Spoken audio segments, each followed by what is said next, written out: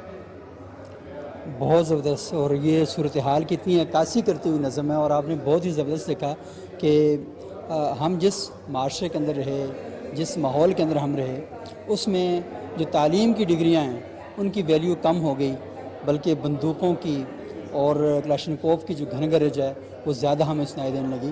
لیکن یہ اللہ کا شکر ہے کہ ہمارے معاشرے میں امن کی قدر و قیمت کا جو احساس ہے وہ اس نقصان کے بعد اب بہت زیادہ بڑھ چکا ہے۔ ہمارے شاعر، ہمارے ادیب، ہمارے خطیب، وہ سارے اس کی اہمیت کو اب سمجھنا شروع ہو گئے ہیں۔ لیکن یہ اس وقت چیز اپنا اثر دکھائے گی جب یہ معاشرے کے اندر ایک مضبوط اور منظم قدر کے سانچے میں ڈلے گی۔ اتنی سی اپنی خواب کہانی ہے اور بس، اتنی سی اپنی خواب کہانی ہے اور بس، اس کو ادھر نگاہ اٹھانی ہے اور بس، کرنی ہے۔ تھوڑا سا لیٹ سمجھ آیا ہے۔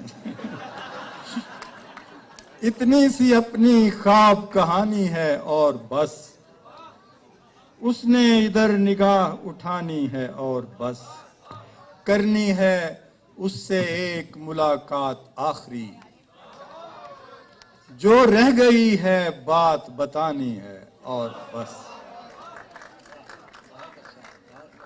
کرنی ہے اس سے ایک ملاقات آخری، جو رہ گئی ہے بات بتانی ہے اور بس، برہم ہوئی ہوا تو بچے گا نہ کسرے شاہ،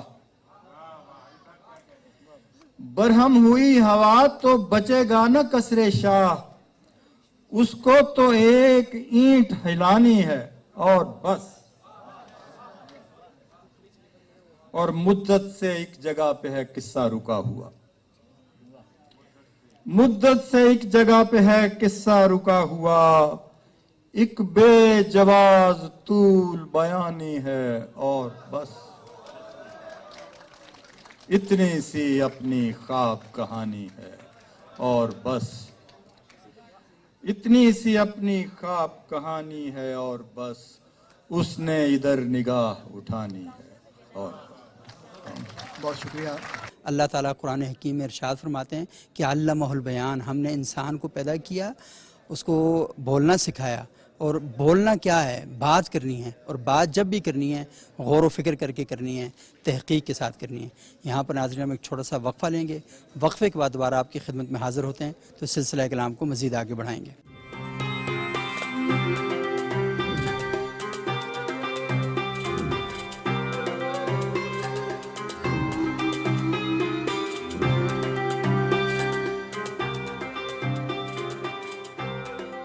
ناظرین، جب ہم شاعری اور ادب کی بات کرتے ہیں تو پاکستان کے نمایاں لوگوں میں محبوب ظفر صاحب کا بھی نام آتا ہے، اور آپ ان سے بہت اچھی طریقے سے متعارف ہیں۔